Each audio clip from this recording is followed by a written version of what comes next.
کیا آپ جانتے ہیں شہد میں زندہ انزائم ہوتے ہیں؟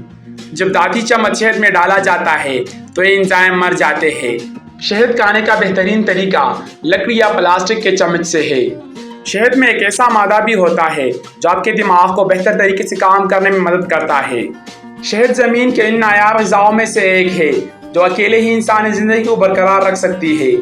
ایک چائے کا چمچ شہد انسانی زندگی کو 24 گھنٹے برقرار رکھنے کے لیے کافی ہے۔ پروپیلس جو شہد کی مکھیاں پیدا کرتی ہے سب سے طاقتور قدرتی اینٹی بائیوٹک میں سے ایک ہے۔ شہد کی کوئی ایکسپائری ڈیٹ نہیں ہوتی۔ دنیا کی عظیم شہنشاہوں کی لاشوں کو سنہرے تابوت میں دفن کیا جاتا ہے اور پھر ان کو شہد سے ڈھانپ دیا جاتا ہے تاکہ زوال کو روکا جا سکے۔ ہنی مون کی اصطلاح اس حقیقت سے آئی ہے کہ نئے جوڑے نے جو شادی کے بعد زرخیزی کے لیے شہد کا استعمال کیا۔